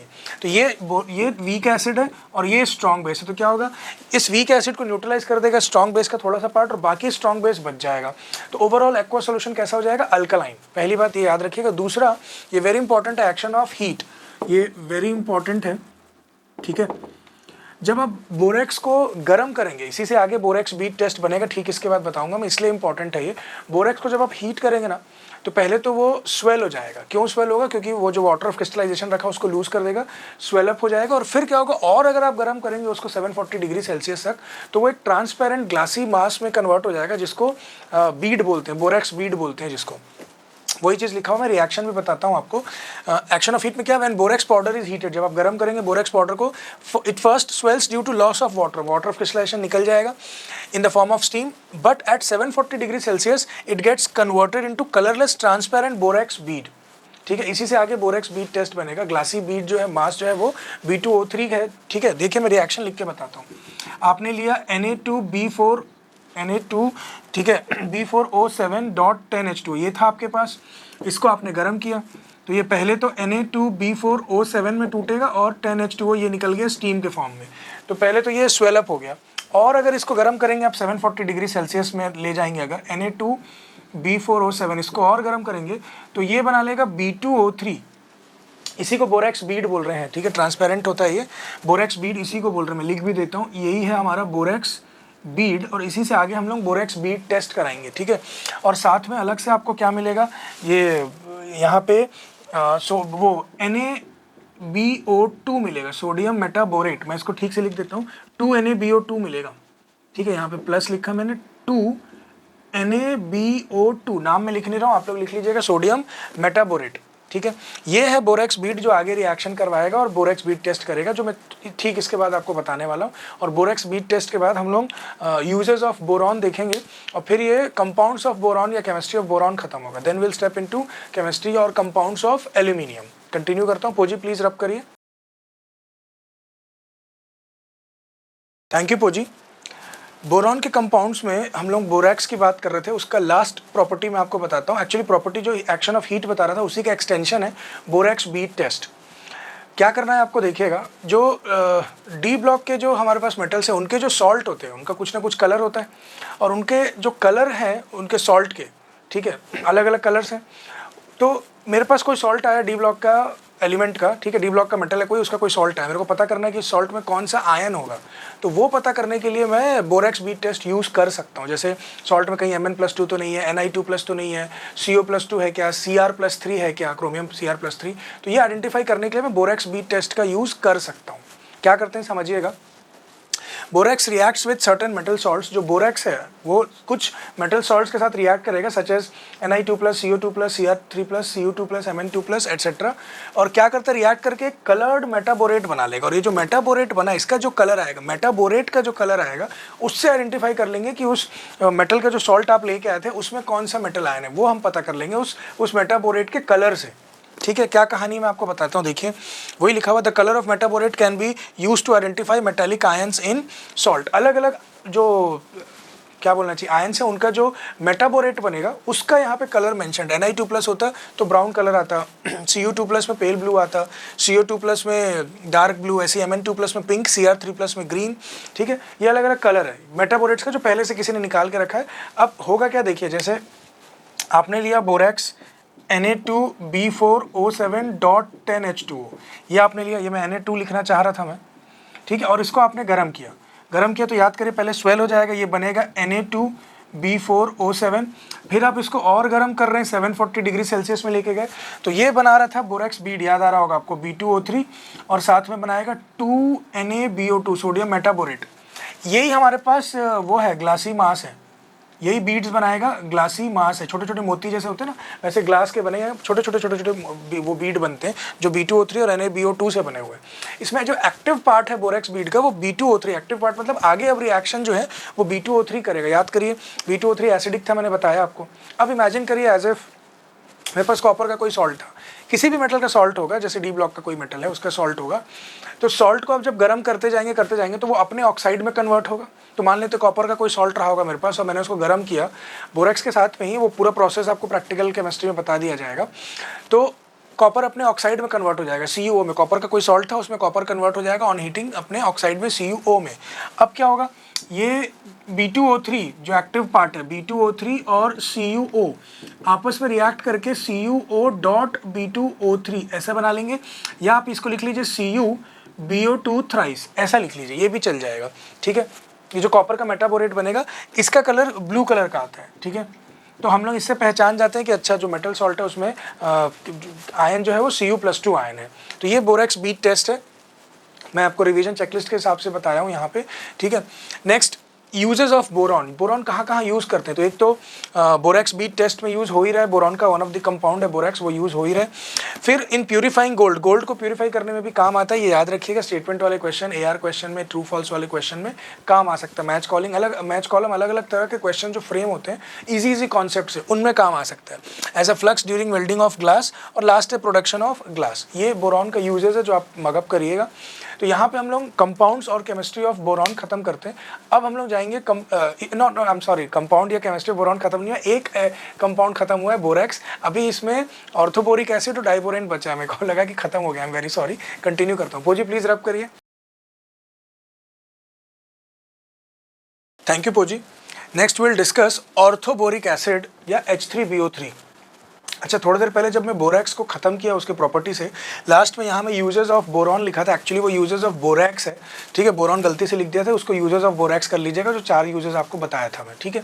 नाउ ऑर्थोबोरिक एसिड में अगर हम लोग आए, फिर देखेंगे कि पहले देखेंगे कि इसको प्रिपेयर कैसे करते हैं, और फिर देखेंगे इसका प्रॉपर्टीज़। तो प्रिपेयर कैसे करते हैं, आप क्या करिए, जो बोरेक्स था, थोड़ी देर पहले हम लोग बोरेक्स पढ़े, उसके एक्वस सोल्यूशन में आप H2SO4 डाल दीजिए, कॉन्सेंट्रेटेड H2SO4, या आप HCl भी डाल सकते हैं, तो उससे आपको मिल जाएगा कौन, ऑर्थोबोरिक एसिड। ये वासु का कैरम पाउडर ही है वैसे। नाउ देखिए रिएक्शन क्या होगा, ये वही लिखा हुआ, पहले बना रहे हैं किससे, बोरेक्स से, by treating aqueous solution of borax with concentrated H2SO4। तो ये हमने लिया बोरेक्स Na2B4O7 .10H2 लिख नहीं रहा हूँ क्योंकि पानी में डाल दें तो उसका कोई मतलब नहीं लिखने का, और इसको दे दिया आपने H2SO4। तो इससे होगा ये, इससे पहले बनेगा Na2SO4 और H2B2O7। अब ये जो H2B2O7 बना है ये वाटर में, ठीक है, ये इसका रिएक्शन लिख रहा हूँ वाटर के साथ, H2B2O7, यहाँ पे आप 5 वाटर मॉलिक्यूल ले लीजिए, ठीक है। तो ये बना लेगा 4 टाइम्स ऑफ H3BO3, ये 4 मोल ऑफ बोरिक एसिड बना लेगा। तो इस तरीके से बोरिक एसिड बनाया जा सकता है बोरेक्स के एक्वा सॉल्यूशन में, कॉन्सेंट्रेटेड H2SO4 या HCl को भी डाल सकते हैं आप। नेक्स्ट कॉलमनाइट से भी बना सकते हैं बोरेक्स को। कॉलमनाइट है क्या, Ca2B6O11। आप इसको समझने के लिए ना तोड़ सकते हैं CaO और B2O3 में। B2O3 कितने मोल आएगा बैलेंस कर लीजिएगा आप, ठीक है। CaO और B2O3 में तोड़ लेंगे तो इजीली रिएक्शन करवा पाएंगे। होगा क्या, क्या करते हैं देखिएगा, जो कॉलमनाइट है ना, इसका पाउडर्ड फॉर्म लेते हैं, इसको पास किया जाता है, मतलब इसका एक्वा सोल्यूशन पहले बना लीजिए, पानी में सस्पेंडेड रहता है ये पाउडर्ड कॉलमनाइट, और उसमें पास कराते हैं SO2 को, एक्सेस ऑफ SO2 को पास कराते हैं। तो होगा क्या, जो इसका CaO वाला पार्ट था ना, वो SO2 और वाटर से रिएक्ट करके बना लेगा कैल्शियम बाइसल्फाइड, और जो इसका B2O3 वाला पार्ट में जो आपको बोल रहा था तोड़ने के लिए लॉजिकली, B2O3 वाला पार्ट का हाइड्रोलिसिस होगा पानी में और वो बना लेगा H3BO3, ठीक है। तो ये रिएक्शन आप ध्यान रख सकते हैं। आपके लिए ऑल इन ऑल काम का ये है कि बोरेक्स से भी बनाया जा सकता है और कॉलमनाइट से भी। कॉलमनाइट से कैसे बनाएंगे आप, कॉलमनाइट का को पानी में सस्पेंड कर, मतलब पानी में सस्पेंडेड रहेंगे कॉलमनाइट के पार्टिकल, ठीक है, उसमें आप पास करा दीजिए एक्सेस में SO2 को। ये वही लिखा, पाउडर्ड कॉलमनाइट है, is suspended in water and, क्योंकि वो सस्पेंशन मैंने कहा इसलिए सस्पेंडेड लिख रहा है, and excess of SO2 is pass through it. फिर क्या करिए, उसको फिल्टर कर लीजिए और कूल कर लीजिए, फिर जो फिल्ट्रेट आएगा उसमें cooling the filtrate, crystals of boric acid is formed. बाकी लॉजिक आपको बता दिया हूँ। आप CaO और B2O3 में तोड़ लीजिएगा, B2O3 का हाइड्रोलिसिस होगा, बना लेगा बोरिक एसिड, और CaO SO2 और CaO जो है वो SO2 और वाटर के साथ कैल्शियम बाइसल्फाइड बना लेगा। लॉजिकली वैसे आप कर सकते हैं। आगे कंटिन्यू करता हूँ, ठीक है, ये प्रिपरेशन हो गया आगे। अच्छा एक चीज़ और, जो बोरिक एसिड है ये कैसा, ये एक्चुअली ऐसा है, BOH OH OH ऐसा है, ये बोरिक एसिड है। बॉन्ड एंगल यहाँ पे 120 डिग्री है, sp2 हाइब्रिडाइज्ड है और हाइपोवैलेंट है। ये बोरिक एसिड कैसा है, हाइपोवैलेंट है। बोरॉन यहाँ पे देख सकते हैं हाइपोवैलेंट है, इसका ऑक्टेट कंप्लीट नहीं हुआ, 6 इलेक्ट्रॉन ही हो रहा है बोरॉन के पास। इस चीज़ का भी ध्यान रखिएगा, ठीक है। आगे और इसके प्रॉपर्टीज देखते हैं आगे। पोजी प्लीज रब करिए। थैंक यू पोजी। Next will discuss properties of orthoboric acid. पहला प्रॉपर्टी एसिडिक नेचर, ये अटमोस्ट इंपॉर्टेंट है, कई तरीके से एग्जाम में पूछा जा सकता है। याद रखिएगा जो ऑर्थोबोरिक एसिड है ये एक वीक मोनोबेसिक लुईस एसिड, एक एक वर्ड पे ध्यान दीजिएगा जो बता रहा हूँ मैं आपको। ये है क्या, वीक मोनोबेसिक लुईस एसिड, ठीक है, वीक मोनोबेसिक लुईस एसिड। ध्यान रखिएगा ये पानी में जाके अर्हीनियस एसिड की तरह H+ देता नहीं है, ठीक है, पानी में जाके अर्हीनियस एसिड की तरह H+ नहीं देता, ये लुईस एसिड की तरह जो लोन पेयर एक्सेप्ट करता है, ठीक है, इसलिए लुईस एसिड लिखा हुआ है। मोनोबेसिक क्यों है, क्योंकि एक H+ देगा, ये खुद नहीं दे रहा है, वो H+ पानी दे रहा है एक्चुअली। और वीक क्यों बोल रहे हैं, क्योंकि रिएक्शन रिवर्सिबल इन नेचर है, वो जो एक H+ मिल रहा है वो भी ढंग से नहीं मिल रहा है। पूरा बताऊँ आपको, देखिए ये जो H3BO3 था जिसको मैं BOH थ्राइस लिख रहा हूँ, इसको आपने डाला पानी में, तो ये बना लेगा BOH4 माइनस और अलग से H+। तो हुआ क्या है, H3BO3 ने खुद H+ नहीं दिया, ठीक है, वो वाटर एक्चुअली वाटर जाके इधर अटैक करता है, ठीक है, ये BOH3 के बोरॉन पे वाटर जाके अटैक करेगा, जाएगा वाटर और वहाँ लगेगा OH जाके, बाद में एक H+ हट जाता है वहाँ पे फॉर्मल चार्ज ऑक्सीजन पे पॉजिटिव आने की वजह से, ठीक है। और होगा कि ये BOH4 माइनस और H+ बना, तो ये वाटर का H+ है, ये बोरिक एसिड का नहीं, ये वाटर का H+ है पहली बात। तो ये H+ नहीं दे रहा है, ये लोन पेयर एक्सेप्ट कर रहा है ऑक्सीजन का, जो वाटर ने अटैक किया बोरॉन पर सेंट्रल एटम पे, लोन पेयर के थ्रू अटैक किया इसने, ठीक है। तो ये लोन पेयर एक्सेप्टर है, इसलिए लुईस एसिड है, ये अरीनियस एसिड नहीं, लुईस एसिड है। मोनोबेसिक क्यों बोल रहे हैं, एक H+ मिल रहा है, और वीक क्यों बोल रहे हैं, क्योंकि रिवर्सिबल इन नेचर है। अब अगर आप चाहते हैं कि उसको इरिवर्सिबल बना दें तो क्या करना पड़ेगा, आपको कोई सिस डाइऑल लेना पड़ेगा। सिस डाइऑल जैसे कैचेकॉल ले लेंगे तो किलेशन हो जाएगी, ठीक है, इसके साथ स्टेबल कंपाउंड बन जाएगा। तो ली शैडले प्रिंसिपल लगाएंगे, रिएक्शन फॉरवर्ड चल दे, क्योंकि ये कंज्यूम होगा। आप कैचेकॉल या कोई सिस डाइऑल डाल देंगे तो ये कंज्यूम होते चले जाएगा और फिर उससे रिएक्शन कहाँ जाएगा, फॉरवर्ड की तरफ जाएगा। तो आप उसको वीक से थोड़ा सा स्ट्रॉन्ग बना सकते हैं उसको, ठीक है, रहेगा तो तब भी मोनोबेसिक ही वैसे वो, ठीक, और लुईस एसिड ही रहेगा तब भी। खैर, ये तो एसिडिक नेचर के बारे में बात हो गई। दूसरा हीटिंग इफेक्ट, जब आप इसको ऑर्थोपोरिक एसिड को गर्म करेंगे, ये भी इंपॉर्टेंट है, इंपॉर्टेंट क्या, अटमोस्ट इंपॉर्टेंट है ये भी। H3BO3 को बैलेंस में करूंगा नहीं, इनऑर्गेनिक आप बैलेंस कर लीजिएगा, मैं सीधे काम की बात लिख रहा हूँ। इसको पहले जब आप 100 डिग्री सेल्सियस तक गर्म करेंगे तो ये HBO2 बना लेगा, ठीक है, HBO2 बना लेगा। उसके बाद और गर्म करेंगे 160 डिग्री सेल्सियस तक अगर, तो ये H2B4O7 बना लेगा, ठीक है। पहले तो ये HBO2 बना लेगा, फिर बना लेगा H2B4O7, और गर्म अगर आप कर देंगे इसको तो फिर ये बना लेगा क्या, B2O3। फाइनली B2O3 में कन्वर्ट हो जाएगा अगर आप इसको हीट करेंगे तो, ठीक है। नाउ लास्ट है ऑर्थोबोरिक एसिड, जो वो ग्रीजी, जो ये आपको केमिकल बॉन्डिंग में बता चुका हूँ मैं, क्या इसमें हाइड्रोजन बॉन्डिंग होता है जिसकी वजह से ये 2 डायमेंशनल शीट बनाते हैं, लेयर बनाते हैं 2D के, और एक लेयर दूसरे लेयर के साथ वैन डर वाल फोर्स से अट्रैक्टेड होता है, इसीलिए ये वो ग्रीजी या स्लिपरी होता है ये, इसीलिए वासु का कैरम पाउडर में इसको यूज़ किया जाता है। और जो हाइड्रोजन बॉन्ड होने की वजह से, ठीक है, इसमें इंटरमोलिकुलर हाइड्रोजन बॉन्ड था, उसकी वजह से कोल्ड वाटर में तो ढंग से सॉल्युबल नहीं है, पर हाँ हॉट वाटर में हाइड्रोजन बॉन्ड टूटेंगे तो सॉल्युबिलिटी इसकी बढ़ जाएगी। ये वही लिखा हुआ है, H3BO3 को BOH थ्राइस लिख रहे हैं। Are units are bonded together through hydrogen bond से जुड़े होते हैं, गिविंग 2 डायमेंशनल शीट स्ट्रक्चर, और वो ग्रीजी टू टच रहेगा। ये सब हम लोग केमिकल बॉन्डिंग में भी पढ़ चुके हैं। तो ये ऑर्थोबोरिक एसिड का प्रॉपर्टी हो गया, ठीक है। आगे मैं आपको इसके बारे में 1-2 बात और बताता हूँ और इसका यूजेस लिख के हम लोग इसको खत्म करते हैं। पोजी प्लीज रब करिए। थैंक यू पोजी। Next is test of borate radical and uses of orthoboric acid. कहीं पे बोरेट रेडिकल है, इसका पता कैसे चलेगा। Borate radical is BO3 3-। जो ऑर्थोबोरिक एसिड है इसको आप गर्म करिए, किसके साथ, इथेनॉल के साथ, तो आपस में रिएक्ट करके ये लोग ये बना लेंगे। मैं रिएक्शन लिख के बताता हूँ आपको। देखिए जो H3BO3 है, ठीक है, इसका रिएक्शन कराइए इथाइल अल्कोहल के साथ, तो बैलेंस भी कर देता हूँ। इसको आप ऐसा समझिएगा BOH थ्राइस, तो इसमें क्या होगा, ये बोरॉन जो है OC2H5 थ्राइस, ये दिख रहा है आपको OC2H5 वाला पार्ट 3 बार, उसके साथ ये इथाइल ऑर्थोबोरेट बना लेगा। इथाइल ऑर्थोबोरेट जो वोलाटाइल है, ठीक है, और अलग से आपको मिलेगा वाटर मॉलिक्यूल। ये तो जो इथाइल ऑर्थोबोरेट है ये वोलाटाइल है, और ये क्या करता है, फ्लेम के एजेस को ग्रीन बना दे। ग्रीन एज्ड फ्लेम से आप समझ जाएंगे कि बोरेट रेडिकल वहाँ पे है। तो ये टेस्ट ऑफ बोरेट रेडिकल है। Next uses of orthoboric acid की बात करें तो ये एंटीसेप्टिक होने की वजह से आई वॉश में यूज़ किया जाता है। उसका जो वाटर सॉल्यूशन या aqua solution is used as eye wash. बाकी ग्लास में भी यूज़ किया जाता है, पॉटरी इंडस्ट्री, इनेमल, यहाँ पे भी यूज़ किया जाता है इसको। तो this was all about orthoboric acid. Next अब ऊबर इंपॉर्टेंट कंपाउंड आने वाला है, कौन, डाइबोरेन, ठीक है, बहुत एग्जॉस्टिव है वो, उसको बताता हूँ। फिर कंपाउंड्स ऑफ बोरॉन खत्म होगा, then will step into compounds of aluminium, जिससे चैप्टर खत्म होगा। ये पोजी प्लीज रब करिए। थैंक यू पोजी। Next will discuss diborane. Next जो कंपाउंड है ऊबर इंपॉर्टेंट मैंने बोला आपको, वो है डाइबोरेन B2H6, ठीक है। एक्चुअली BH3 जो है वो बनाना बॉन्ड बना के B2H6 बना लेता है। क्यों, वो देखेंगे स्ट्रक्चर में हम लोग, ठीक है। बनाना बॉन्ड भी क्या होता है वो भी आपको बताऊंगा, इलेक्ट्रॉन डेफिशिएंट बॉन्ड है वो। पर पहले देखते हैं B2H6 से डाइबोरेन को बनाते कैसे हैं। तो अलग अलग मेथड ऑफ प्रिपरेशन है। जैसे अगर आप चाहें तो BF3 का रिएक्शन करा दीजिए LiAlF4 से, लिथियम एल्यूमिनियम हाइड्राइड से। समझने के लिए आप इसको तोड़ सकते हैं किसमें, LiH और AlH3 में। फिर क्या होगा पता है, ये LiH वाले पार्ट से, लिथियम हाइड्राइड वाले पार्ट से भी LiF बनेगा 3 बार, ठीक है। और AlH3 वाले पार्ट से भी आप बना लीजिएगा AlF3। बाकी जो बचेंगे ना बोरॉन, फ्लो और हाइड्रोजन जोड़ के आप B2H3 बना सकते हैं। लॉजिक बता रहा हूँ आपको मैं। तो आपको तो याद रखना है कि BF3 का रिएक्शन आप LiAlH4 से करा दीजिए, या आप क्या बोलना चाहिए, BF3 का रिएक्शन सोडियम हाइड्राइड से भी करा दीजिए। आखिर तो लिथियम हाइड्राइड इसको दे ही रहे थे हम लोग, आप सोडियम हाइड्राइड दे दो डायरेक्टली, तब भी ये बना लेगा NaF और B2H6। या फिर सोडियम बोरोहाइड्राइड को आयोडीन दे दीजिए। ये रिएक्शन जो है सॉल्वेंट इनमें ईथर होता है और ये 453 केल्विन में होगा ये। अब ये सोडियम बोरोहाइड्राइड को भी आप तोड़ सकते हैं, किसमें, NaH में और BH3 में। तो ये तो BH3 वाले पार्ट से आप चुपचाप B2H6 बना लीजिएगा जो डाइबोरेन है।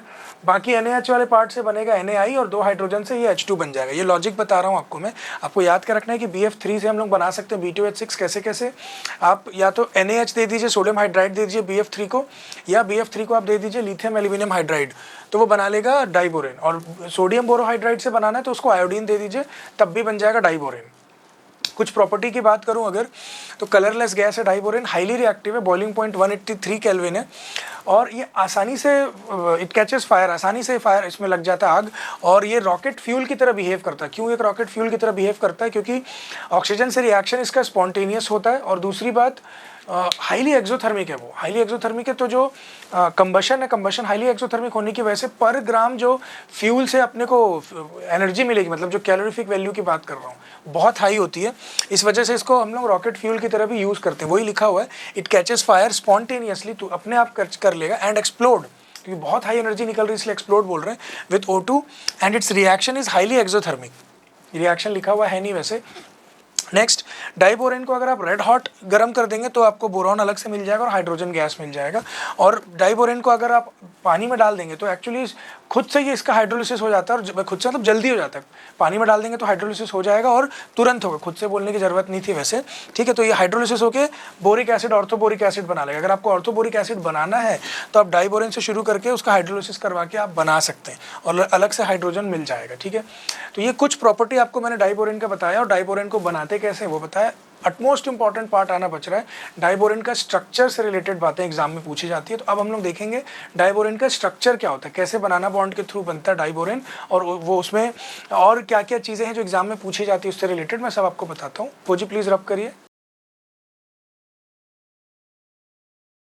थैंक यू पोजी। Next will discuss structure of diborane. Very important topic है, क्वेश्चंस इस पे बनते हैं और बहुत ध्यान से समझिएगा इसको।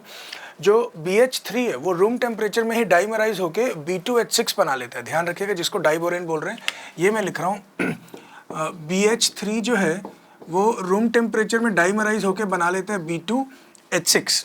ये जो मैंने लिखा है ये डेल्टा जी इस प्रोसेस का नेगेटिव है। डेल्टा जी नेगेटिव क्यों है मैं आपको बताऊँ, ठीक है। क्योंकि देखिए, पहले तो 2 मोल गैस से 1 मोल गैस बन रहा है, तो इसका डेल्टा एच तो नेगेटिव है, एंट्रोपी तो डिक्रीज हुई है। लेकिन जो डेल्टा एच है इसका वो हाईली एक्सोथर्मिक है। इसका जो डेल्टा एच है वो हाईली एक्सोथर्मिक है, जिस वजह से ओवरऑल इसका डेल्टा जी नेगेटिव होता है और प्रोसेस को स्पॉन्टेनियस बनाता है। तो रूम टेम्परेचर में ये डाइमराइज हो जाएगा और B2H6 बना लेगा। डेल्टा एच क्यों हाईली एक्सोथर्मिक है? क्योंकि जब ये लोग डाइमराइज करते हैं तो बनाना बॉन्ड बनाते हैं, जिसको इलेक्ट्रॉन डेफिशिएंट बॉन्ड भी बोलते हैं, या 3 सेंटर 2 इलेक्ट्रॉन बॉन्ड भी बोलते हैं, जहाँ पे डीलोकलाइजेशन है। और डीलोकलाइजेशन एक्स्ट्रा स्टेबिलिटी प्रोवाइड करता है, जिस वजह से क्या होता है वो एनर्जी बहुत रिलीज करता है और हाईली एक्सोथर्मिक हो जाएगा। नाउ क्या लिखा हुआ है देखते हैं और आगे समझाता हूँ स्ट्रक्चर ड्रॉ करके आपको मैं। Diborane is an electron deficient compound, यहाँ एन लिखना चाहिए। Diborane is an electron deficient compound. क्यों इलेक्ट्रॉन डेफिशिएंट कंपाउंड है मैं बताता हूँ आपको। It contains 3 centre 2 electron bond और banana bond, which is electron deficient. जो बनाना बॉन्ड है, बॉन्ड बनने के बाद भी इलेक्ट्रॉन डेफिशिएंट है, और इस वजह से न्यूक्लियोफाइल जो है वो अटैक कर सकते हैं। इस वजह से उनके पास न्यूक्लियोफिलिक साइट होता है, क्योंकि इलेक्ट्रॉन डेफिशिएंट है।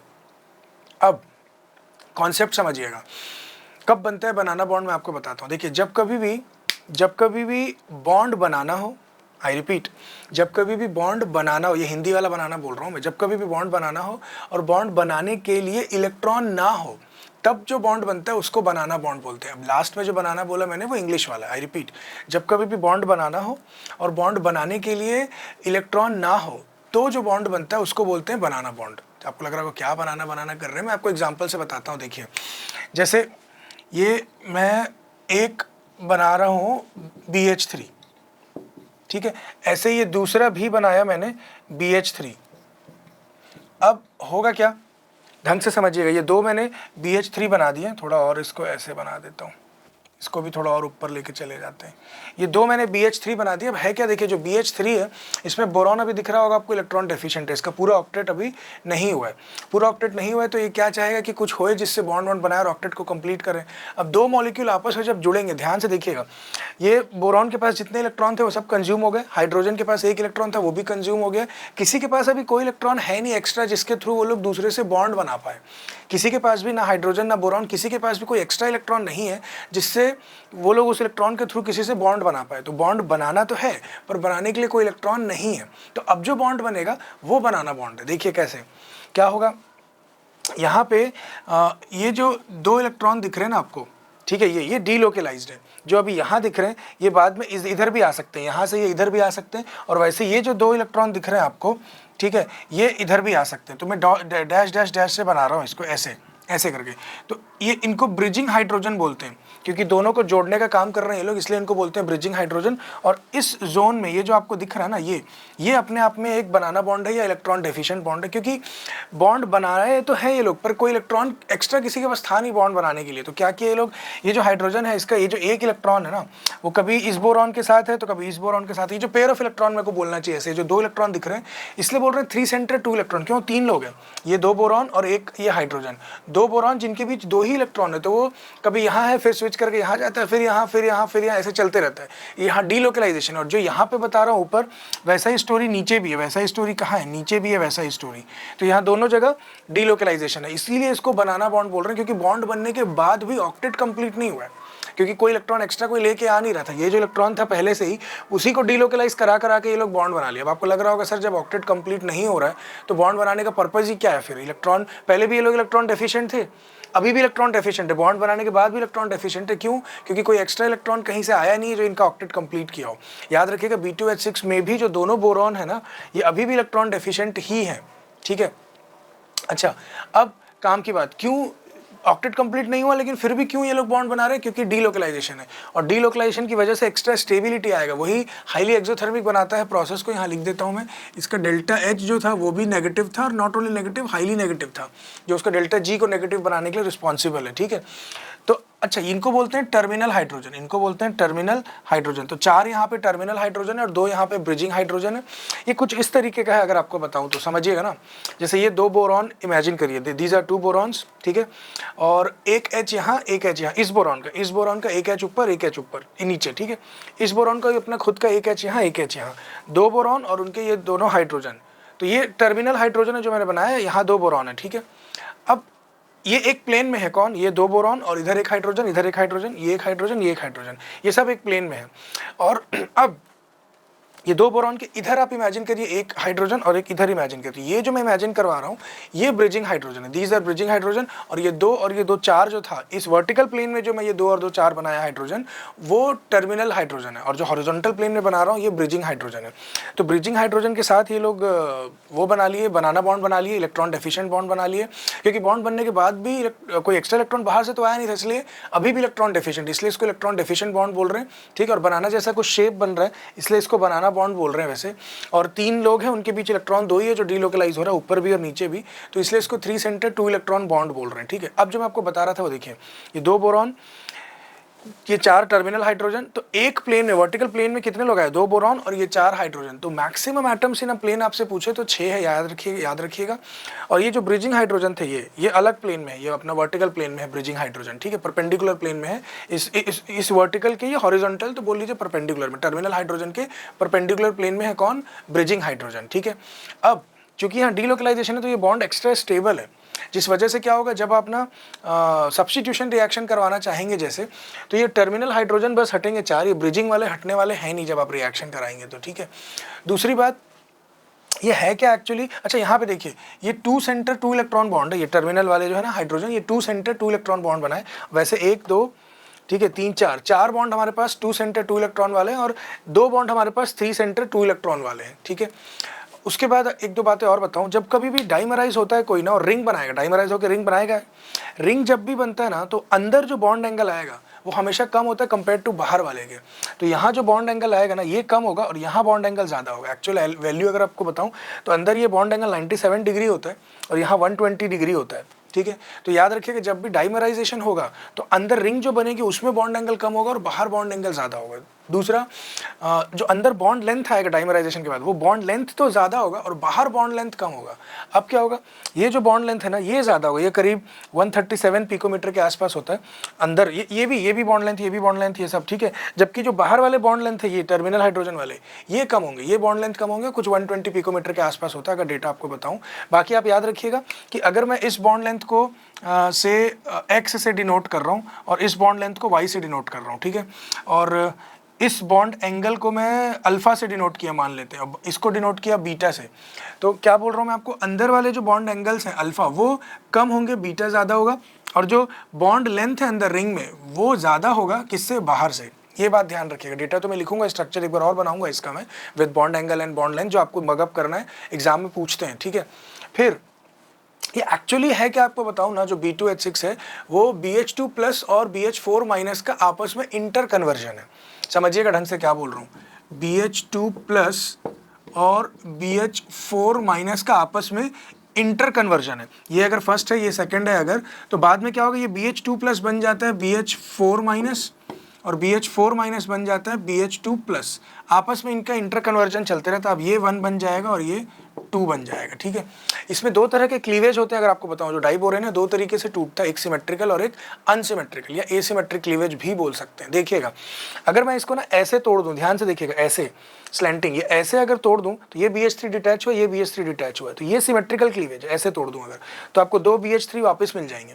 लेकिन अगर मैं इसको ऐसे तोड़ता हूँ, ऐसे ध्यान दीजिएगा कैसे मैं बोल रहा हूँ, अगर मैं ऐसे तोड़ता हूँ तो ये BH2 प्लस वाला पार्ट और इधर ये BH4 माइनस वाला पार्ट आएगा, अगर मैं ऐसे तोड़ता हूँ तो, ठीक है। तो इसमें दो तरह के क्लीवेज होंगे, एक सिमेट्रिकल और एक अनसिमेट्रिकल। सिमेट्रिकल क्लीवेज से 2 BH3 मिल जाएंगे और अनसिमेट्रिकल क्लीवेज से आपको ये दोनों मिलने वाले, BH2 प्लस और BH4 माइनस। अब बात आती है कि कब सिमेट्रिकली टूटेगा और कब अनसिमेट्रिकली टूटेगा। तो ध्यान रखिएगा, जब कभी भी लोअर अमीन्स आएंगे अटैक करने के लिए, जैसे 1 डिग्री 2 डिग्री अमीन्स आएंगे या अमोनिया आएगा NH3, उस केस में ये अनसिमेट्रिकली टूटेगा। लोअर अमीन्स जब आएंगे या अमोनिया जब आएगा तो अनसिमेट्रिकल टूटेगा। जबकि अगर हायर अमीन्स आएंगे, जैसे 3 डिग्री अमीन्स है या पिरिडीन आ जाए, उस केस में ये सिमेट्रिकली टूटेगा। आप ऐसे भी याद रख सकते हैं, ऐसे लोग अटैक कर रहे हैं अगर जो हाइड्रोजन बॉन्ड बना सकते हैं, जैसे ammonia 1 degree amine 2 degree amine, ये लोग हाइड्रोजन बॉन्ड बना सकते हैं, ठीक है। तो इस केस में अनसिमेट्रिकली टूटेगा, ठीक है, जिसमें एक BH2 प्लस बनेगा और एक BH4 माइनस बनेगा। जबकि अगर 3 डिग्री अमीन आए जो हाइड्रोजन बॉन्ड नहीं बना सकता, या पिरिडीन आ जाए अगर, ये भी हाइड्रोजन बॉन्ड बनाएगा नहीं, तो ऐसे केसेस में फिर सिमेट्रिकल क्लीव होता है और फिर 2 BH3 बनेंगे। ये याद रखिएगा, एग्जामिनर पूछता है, बहुत इंपॉर्टेंट है ये। खैर, अब इसका स्ट्रक्चर एक बार और बनाऊंगा मैं, जिसमें एक्चुअल डेटा लिखूंगा बॉन्ड एंगल बॉन्ड लेंथ का, और कुछ और बातें करेंगे इसके बारे में हम लोग। थोड़ा सा ही बस ये बचा हुआ, फिर इसको खत्म करता हूँ। पोजी प्लीज रब करिए। थैंक यू पोजी। नेक्स्ट मैं आपको स्ट्रक्चर ऑफ डाइबोरेन में जो डेटा है वो बताता हूँ, बॉन्ड एंगल बॉन्ड लेंथ का बता तो चुका था, यहाँ लिखा हुआ देखिए उसको। मैं बोला था ना, अंदर जो बॉन्ड एंगल आएगा वो कम होगा और बाहर बॉन्ड एंगल ज़्यादा, तो अंदर 97 डिग्री और बाहर 120 डिग्री, और अंदर जो बॉन्ड लेंथ आएगा वो ज़्यादा होगा, अंदर बॉन्ड एंगल कम लेकिन बॉन्ड लेंथ ज़्यादा। तो ये बॉन्ड लेंथ 134 पिकोमीटर दिख रहा है और ये बाहर 120 बोला था, 120 119 इसके आसपास रहता है, 119 पिकोमीटर ये दिखेगा आपको, ठीक है। तो ये डेटा याद रखिएगा, इंपॉर्टेंट है। और फिर जो आपको बता रहा था मैं कि अगर लोअर अमीन्स अटैक करते हैं, जैसे 1 डिग्री 2 डिग्री अमीन या अमोनिया अटैक करता है अगर, ठीक है, इन पे, तो अनसिमेट्रिकल क्लीवेज होएगा। उस केस में फिर अनसिमेट्रिकल में क्या होता है, एक BH4 माइनस बनेगा और एक BH2 प्लस बनेगा, ठीक है। फिर मैं आपको रटने का तरीका या समझने का तरीका बताया था आपको लॉजिक में, कि जो लोग हाइड्रोजन बॉन्डिंग बना लेंगे, NH3 में हाइड्रोजन बॉन्डिंग होता है, 1 डिग्री अमीन में होता है, 2 डिग्री अमीन में होता है, तो ये लोग अनसिमेट्रिकल क्लीवेज कराते हैं। जबकि 3 डिग्री अमीन ले लिया आप, जो हायर अमीन है, ठीक है, या पिरिडीन ले लिया, या Me3P या CO ले लिया, जिनमें हाइड्रोजन बॉन्डिंग नहीं होता है, तो ये लोग फिर वो ये लोग सिमेट्रिकल क्लीवेज कराएंगे, ये लोग सिमेट्रिकल क्लीवेज कराएंगे। उसके इसमें बीच से टूटेगा, BH3 आएगा, ठीक है। वो हायर अमीन्स मतलब 3 डिग्री अमीन ये कराएगा सिमेट्रिकल क्लीवेज, और लोअर अमीन अगर है 1 डिग्री 2 डिग्री या NH3 वो कराएगा एसिमेट्रिकल या अनसिमेट्रिकल क्लीवेज। ये ध्यान रखिएगा, बहुत इंपॉर्टेंट है। इसके बाद इसमें क्या बोलना चाहिए आगे, बोरॉन के हैलाइड्स बच रहे हैं, और थोड़ा बहुत एक दो बार डाइबोरेन के बारे और बताता हूँ। डाइबोरेन का रिएक्शन जब हम लोग अमोनिया से कराते हैं तो एक्सेस में अमोनिया लेंगे तो क्या होगा, 1:2 रेशियो में लेंगे तो क्या होगा, टेम्परेचर चेंज करने से क्या होगा, ये वेरिएशन बहुत काम का है। कब बोराजीन बनता है, कब इनऑर्गेनिक बेंजीन बनता है, वो सब देखते हैं। इसके ठीक बाद फिर डाइबोरेन की कहानी खत्म होगी, फिर हम लोग बोरॉन के हैलाइड्स जो होते हैं, ट्राई हैलाइड्स, उससे हम लोग कंपाउंड्स ऑफ बोरॉन को पूरा वाइंड अप करेंगे। पूजी प्लीज रब करिए। थैंक यू पोजी। डाइबोरेन से रिलेटेड लास्ट स्टोरी है कि डाइबोरेन का रिएक्शन जब अमोनिया से कराते हैं तो क्या होगा। एक्चुअली अमोनिया से जब रिएक्शन कराएंगे तो ये कंडीशंस पे डिपेंड करेगा, मतलब क्या प्रोडक्ट बनेगा वो डिपेंड करेगा कंडीशंस पे। जैसे अगर आपने एक्सेस में अमोनिया लिया और टेम्परेचर आपने लो रखा तो उस केस में तो एक आयनिक कंपाउंड बन जाएगा, ठीक है। मैं बताया था आपको वो एसिमेट्रिक क्लीवेज होगा और इस तरीके का कंपाउंड बनेगा, आयनिक कंपाउंड बन जाएगा, ठीक है। जबकि अगर आप एक्सेस में अमोनिया ले लेते हैं टेम्परेचर और टेम्परेचर को 200 डिग्री सेल्सियस रखते हैं, तब ये बना लेगा बोरॉन नाइट्राइड, या इसी को इनऑर्गेनिक ग्रेफाइट भी बोलते हैं या बोराजोन भी बोलते हैं, BnX लिखा हुआ ये बना लेगा।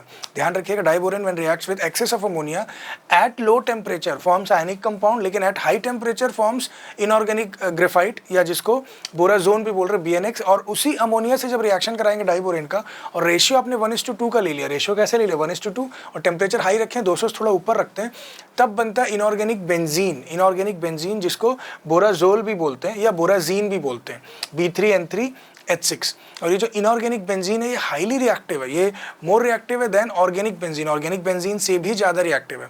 इसी को अगर आप पानी में डाल देंगे अगर ये B3N3H6 को, तो ये अमोनिया बना लेगा और H3BO3 बनाएगा, बोरिक एसिड। अमोनिया और बोरिक एसिड में ये टूट जाएगा अगर इसको पानी में डाल देंगे आप तो, ठीक है। तो ये डाइबोरेन से रिलेटेड बात हुई।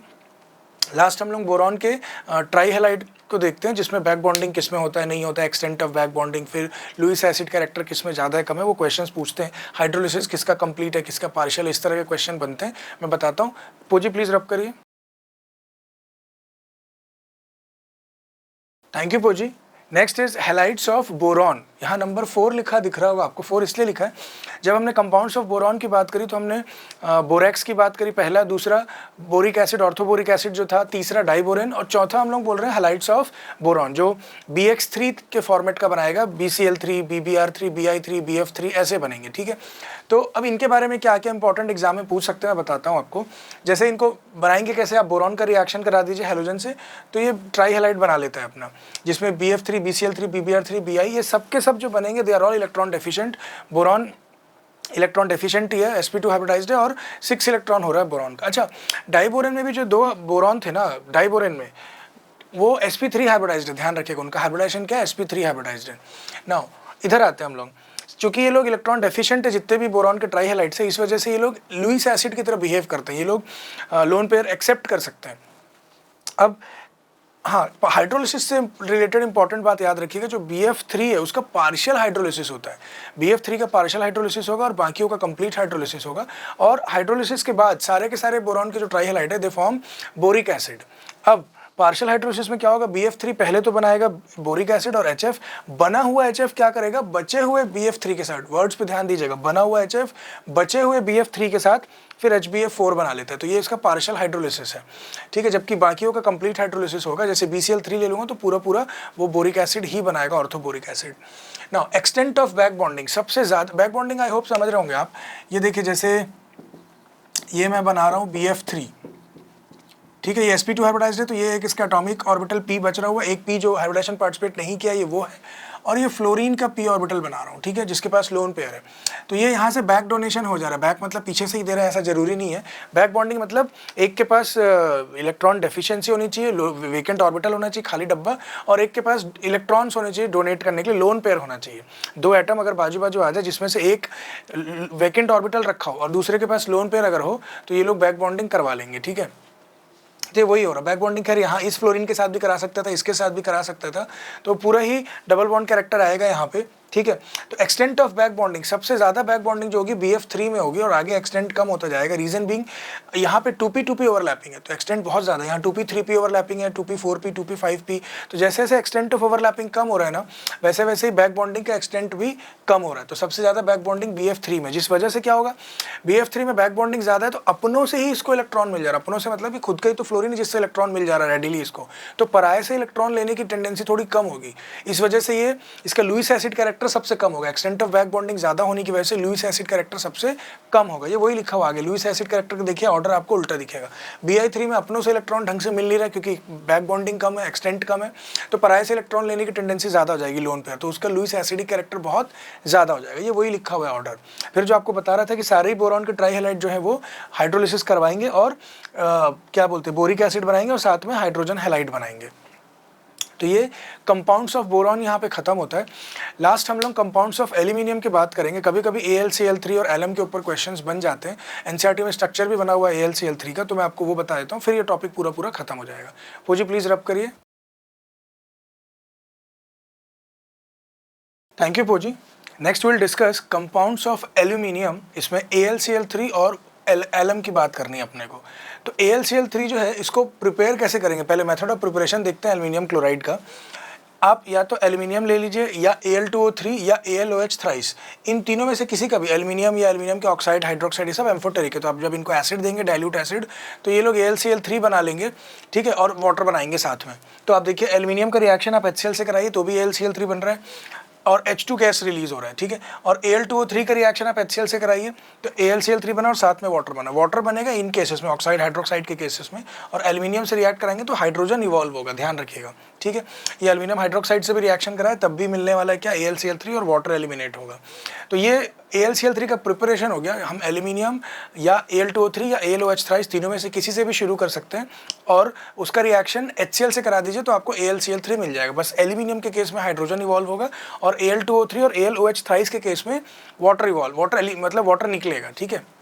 नाउ अगर आपको एनहाइड्रस AlCl3 बनाना है, क्योंकि क्या है यहाँ पे बताऊँ आपको, एनहाइड्रस अगर आपको बनाना है तो क्लोरीन, ड्राई क्लोरीन ले लीजिए आप। एल्यूमिनियम का रिएक्शन ड्राई क्लोरीन से करा दीजिए तो AlCl3 बन जाएगा ये, ठीक है। और या फिर आप Al2O3 का रिएक्शन करा दीजिए, चारकोल या कोक से करा दीजिए, क्लोरीन पास करा दीजिएगा आप, तब भी एनहाइड्रस AlCl3 बन जाएगा और ये CO बन जाएगा। एक्चुअली कार्बन या कार्बन मोनोऑक्साइड ये लोग रिड्यूसिंग एजेंट होते हैं, तो यहाँ कार्बन रिड्यूसिंग एजेंट का काम कर रहा है। ये ऑक्सीजन को ग्रैब कर लिया और CO बना लिया ये, और बाकी एल्यूमिनियम को क्लोरीन मिल गया, AlCl3 मिल गया, ठीक है। जो AlCl3 है ना वो AlCl3.6H2O के फॉर्म में होता है, उसके बारे में बात करूंगा आगे, अभी थोड़ी देर में आपको बताता हूं मैं। कोऑर्डिनेशन नंबर उसका 6 होता है, मैं डिटेल में आपको बताता हूं, ठीक है। फिर एलम के बारे में बात करेंगे। पूजी प्लीज रब करिए। थैंक यू पूजी। Next will discuss properties of AlCl3। जो एल्यूमिनियम क्लोराइड है ये कलरलेस है, क्रिस्टलाइन सॉलिड है, ठीक है, और वाटर में सॉल्युबल है, कोवेलेंट इन नेचर होता है। याद रखिएगा जो AlCl3 है वो कोवेलेंट इन नेचर है, एनहाइड्रस वाला। अगर आप एक्वस AlCl3 ले लेंगे तो वो आयनिक इन नेचर हो जाएगा, उस पर भी मैं आता हूँ। देखिए ये वही लिखा हुआ, एनहाइड्रस AlCl3 जो है वो डिलिक्वेसेंट सॉलिड है, मॉइस्चर एब्जॉर्ब कर लेता है, ठीक है। और एक चीज़ और बहुत काम का है, एनहाइड्रस AlCl3 फ्यूम्स इन मॉइस्चर। मॉइस्चर में फ्यूम्स क्यों होता है, क्योंकि जैसे ही मॉइस्चर मिलेगा इसको, ये Al2O3 बनाएगा और HCl, ये HCl के फ्यूम निकलते हैं। आपने अगर AlCl3 लिया और मॉइस्चर मिल गया उसको, तो ये रिएक्ट करके Al2O3 बना लेगा और HCl मिलेगा, ये HCl के ही फ्यूम मिलते हैं अपने को, इसलिए ये फ्यूम्स इन मॉइस्ट एयर। और एनहाइड्रस AlCl3 कोवेलेंट है, आपको बताया मैं, जबकि आयनिक वाला, एक्वस वाला ले लेंगे AlCl3 तो वो आयनिक इन नेचर है। और AlCl3 आयनिक इन नेचर होने की वजह से क्या होगा, ठीक है, ये बनाएगा AlCl3.6H2O। पानी में डाल देंगे जब आप AlCl3 को तो ये बनाएगा AlCl3.6H2O। और इसका कोऑर्डिनेशन नंबर 6 अगर आप देख रहे हैं, Al+3 है जो 6 वाटर मॉलिक्यूल से जुड़ा हुआ है। और इसका जो वेंटो फैक्टर आई वो 4 आएगा, 3 Cl- और E कैटायन ये आएगा, ठीक है। तो ये AlCl3 से रिलेटेड बात हुई। और उसका ये स्ट्रक्चर, ये जैसे डाइबोरेन समझे थे हम लोग, वैसे ही AlCl3 का भी स्ट्रक्चर है, ये भी डाइमराइज होता है, AlCl3 भी डाइमराइज होता है। और sp2 से, जो AlCl3 शुरू में sp2 था, वो Al2Cl6 बनाएगा, sp3 में कन्वर्ट हो जाएगा। फर्क क्या है उधर डाइबोरेन से, वहाँ पे बनाना बॉन्ड बन रहा था, यहाँ बनाना बॉन्ड नहीं है। वहाँ 3 सेंटर 2 इलेक्ट्रॉन बॉन्ड था, यहाँ 3 सेंटर 4 इलेक्ट्रॉन बॉन्ड है। यहाँ बनाना बॉन्ड नहीं, कोऑर्डिनेट बॉन्ड है। ये जो ब्रिजिंग वाले दिख रहे हैं क्लोरीन, ये लोग इस एल्यूमिनियम के साथ कोऑर्डिनेट बॉन्ड बनाए, इसके साथ कोऑर्डिनेट बॉन्ड बनाए। क्यों, इनके पास लोन पेयर है, यहाँ बॉन्ड बनाने के लिए इलेक्ट्रॉन है। पिछली बार डाइबोरेन में बॉन्ड तो बनाना था पर बनाने के लिए इलेक्ट्रॉन नहीं था। H के पास इलेक्ट्रॉन था थोड़ी बॉन्ड बनाने के लिए, और ना बोरॉन के पास इलेक्ट्रॉन था, किसी के पास इलेक्ट्रॉन नहीं था पर उनको बॉन्ड बनाना था, इसीलिए बनने वाला बॉन्ड का नाम बनाना बॉन्ड था, ठीक है। अब इंग्लिश वाला बनाना बोला मैंने लास्ट में, ठीक है, उसके पहले हिंदी वाला बनाना बोल रहा था मैं। नाउ यहाँ पे क्लोरीन के पास लोन पेयर है तो अभी लोग कोऑर्डिनेट बॉन्ड बनाएंगे, तो यहाँ पे इलेक्ट्रॉन है उनके पास बॉन्ड बनाने के लिए, इसलिए बनाना बॉन्ड नहीं बनेगा, ये कोऑर्डिनेट बॉन्ड बन रहा है। डाइमराइज तो हुआ है, स्टोरी वही, अंदर बॉन्ड एंगल कम रहेगा और बाहर बॉन्ड एंगल ज़्यादा दिख रहा होगा। ये बॉन्ड एंगल 101 डिग्री है, ये 79 डिग्री का है, और यहाँ बाहर 118 डिग्री का है। डेटा हो सके तो याद रखिएगा, ठीक है। और ये 3 सेंटर 4 इलेक्ट्रॉन बॉन्ड है। और हाँ, ये नॉन प्लेनर है, ध्यान रखिएगा, एक ही प्लेन पे सबके सब लाई नहीं कर रहे, जैसे डाइबोरेन भी नॉन प्लेनर था, ठीक है। और यहाँ पे maximum number of atoms in a plane यहाँ पे भी 6 ही है, ठीक। तो ये AlCl3 से रिलेटेड बात होगी जो आपको ध्यान रखना चाहिए। लास्ट हम लोग एलम के बारे में बात करेंगे। पोजी प्लीज रब करिए। थैंक यू पोजी। Next will discuss alums. जो एलम होते हैं ये डबल सॉल्ट हैं और इनका जो जनरल फार्मूला है वो M2SO4 dot M2 prime SO4 thrice dot 24H2O ये है। ये ध्यान रखिएगा 24 वाटर ऑफ मॉलिक्यूल होते हैं, 24 वाटर मॉलिक्यूल होते हैं एज वाटर ऑफ क्रिस्टलाइजेशन। अब जो पहले मैंने M लिखा है ये मोनोवेलेंट कैटायन हो सकता है, जैसे Na+, K+, इस तरह के कुछ एग्जांपल लिखे हुए हैं, जबकि जो बाद में M2 प्राइम लिखा है ये ट्राईवेलेंट कैटायन है, जैसे Al+3, CO+3, Cr+3, उस तरह के ये भी कुछ एग्जाम्पल लिखे हुए हैं। तो ये एलम की बात हो गई। एलम का फॉर्मेट इस तरीके का होता है। याद रखिएगा लिथियम एलम नहीं बनाता, लिथियम इज टू स्मॉल, बहुत छोटा है लिथियम कि वो 6 वाटर मॉलिक्यूल को सराउंड कर ले, उसका कोऑर्डिनेशन नंबर 6 हो नहीं पाता क्योंकि बहुत छोटा है वो। अब ये क्या है मैं आपको बताता हूँ। देखिए आपको टोटल 24 वाटर मॉलिक्यूल दिख रहे हैं। अब यहाँ पे 2 कैटायन यहाँ आ गए ट्राईवेलेंट और 2 यहाँ आ गए मोनोवेलेंट, टोटल 4 कैटायन है। चारों कैटायन में 24 वाटर मॉलिक्यूल को डिवाइड करेंगे तो एक एक कैटायन को 6 वाटर मॉलिक्यूल मिलेंगे। तो अगर Li+ ले लूँगा तो Li+ 6 वाटर मॉलिक्यूल से सराउंड हो नहीं पाता, बहुत छोटा है वो, उसका कोऑर्डिनेशन नंबर 6 हो नहीं पाता, इसलिए lithium does not form alum, ये याद रखिएगा, कई बार पूछा जाता है। देन ये कुछ एग्जाम्पल लिखे हुए हैं एलम के, K2SO4.Al2SO4 थ्राइस डॉट 24H2O। आपको एक चीज़ बताता हूँ, देखिएगा अगर ट्राईवेलेंट एटम एल्यूमिनियम है, अगर ट्राईवेलेंट एटम एल्यूमिनियम है ना, तो नाम फिर मोनोवेलेंट के हिसाब से होगा। मोनोवेलेंट कौन है? पोटेशियम, तो इसका नाम पोटैश एलम, इसका नाम क्या है? Potash alum. लेकिन ट्राईवेलेंट एटम अगर एल्यूमिनियम नहीं है तो जो भी है उसी के हिसाब से नाम होगा। यहाँ एल्यूमिनियम नहीं है, क्रोमियम है तो ये क्रोम एलम है, यहाँ आयरन है तो ये आयरन का एलम है, आयरन एलम बोलते हैं, लेकिन इसको पोटैश एलम बोलेंगे। ट्राईवेलेंट एटम एल्यूमिनियम अगर हो जाए तो नाम फिर मोनोवेलेंट के हिसाब से पड़ता है, तो वो पोटैश एलम बन गया। ये एग्जाम्पल था एलम का। फिर बात आती है कि वही जो आपको बता रहा था, in alum each metal ion is surrounded by 6 water molecule, divide करके बता दिया आपको 24 को 4 से। और lithium Li2+ is too small to have coordination number 6 and therefore it does not form alum. Now अब बात आएगी इसका प्रॉपर्टी क्या है एलम का और इसका यूज क्या है। कंटिन्यू करता हूं, पोजी प्लीज रब करिए। थैंक यू पोजी। Next will see properties of alum, particularly potash alum की बात कर रहे हैं यहाँ पे हम लोग, ठीक है। तो जो एलम है वो वाइट होता है, क्रिस्टलाइन है, सॉलिड है वो, हाईली सॉल्युबल इन वाटर, और जब आप गर्म करेंगे उसको तो इट स्वेल्स अप, क्योंकि डिहाइड्रेशन हो जा रहा है तो एंड इट स्वेल्स अप। ये ध्यान रखिएगा, एलम की प्रॉपर्टी है। अब सबसे काम की बात, इसका जो एक्वस सोल्यूशन है एलम का वो एसिडिक इन नेचर है, इसको समझिए। तो जैसे ये जो मैं लिख रहा हूँ K2SO4 dot Al2SO4 thrice dot 24H2O, जब आप इसको पानी में डाल देंगे ना, ये K2SO4 तो स्ट्रॉन्ग एसिड स्ट्रॉन्ग बेस का सॉल्ट है, ऐसे SB का सॉल्ट है जिसका कोई हाइड्रोलिसिस नहीं होता, लेकिन अब इसका हाइड्रोलिसिस तो हो जाएगा, ठीक है। इसका ये स्ट्रॉन्ग एसिड और वीक बेस का सॉल्ट है, ये SaWB का सॉल्ट है, ये इसका हाइड्रोलिसिस होगा तो ये स्ट्रॉन्ग एसिड बना लेगा H2SO4 और वीक बेस बना लेगा AlOH थ्राइस, जिसकी वजह से सॉल्यूशन ओवरऑल कैसा हो जाएगा? एसिडिक। ये वही लिखा हुआ है, aqua solution is acidic in nature. और एलम का यूज़ क्या है? ये फिटकरी, चाहे एलम को हिंदी में फिटकरी ही बोलते हैं, कहीं कट वट लग जाए तो आप फिटकरी लगा देंगे तो ब्लीडिंग जो है वो रुक जाती है, तो is use to stop bleeding, ठीक है। और वाटर प्यूरिफिकेशन के काम भी आता है। पुराने ज़माने में बहुत पहले फिटकरी को यूज़ करके वाटर प्यूरिफाई किया जाता था। तो ये एलम की कहानी थी और इसी से हम लोग ग्रुप 13 को पूरा ख़त्म करते हैं। जो बोरॉन फैमिली, उससे जो भी पूछा जा सकता है, मतलब रिवीजन चेकलिस्ट में जितना कवर कर सकते हैं, क्योंकि रिवीजन चेकलिस्ट का पर्पज़ ये है कि टू एंश्योर यू कि सारे इंपॉर्टेंट टॉपिक आपने कर लिए हैं। माइन्यूट एकदम जो डिटेल्स होते हैं ना, एकदम माइन्यूट, वो कभी कभी रह जाता है, पर मोटा जितने टॉपिक जो एग्जाम में फ्रीक्वेंटली पूछे जाते हैं वो पूरा कवर्ड है। ये रिवीजन पर्पज़ के लिए कि आपने 2-3 बार थॉरोली एग्जॉस्टिवली पूरा चैप्टर पढ़ लिया और and now you want to make sure कि कुछ इंपॉर्टेंट पॉइंट रह तो नहीं गया, तो उसके लिए हम लोग रिवीजन चेकलिस्ट को देखते हैं, उससे मेक श्योर करते हैं कि हाँ कोई स्टोन अनटर्न नहीं रह गया। अब इस लायक आप हो गए कि सिर्फ इस वीडियो के दम पे आप PYQ बना सकते हैं। अगर कोई बुक आपको मिले जिसमें मेंस या नीट का PYQ ग्रुप 13 का अलग से दिख जाए, बोरॉन फैमिली अगर, तो आप उसको सॉल्व कर सकते हैं। या कहीं भी कोई शीट का आपके पास हो जिसमें ग्रुप 13 के क्वेश्चंस आपको मिले, तो you are capable of solving the questions on your own. इस वीडियो के बाद भी आप मोर देन 90% क्वेश्चन बना लेंगे, ईजिली बना लेंगे आप, ठीक है। तो by this we come to the end of this video. Next हम लोग ग्रुप 14 के वीडियो के साथ मिलता हूँ, मतलब ग्रुप 14 के वीडियो के साथ मैं आपसे मिलता हूँ। हम लोग डिस्कस करेंगे ग्रुप 14 के वीडियो में, ये बोलना चाह रहा था आपको। तब तक अपना ध्यान रखिए, अपना ख्याल रखिए, टेक केयर, बाय बाय।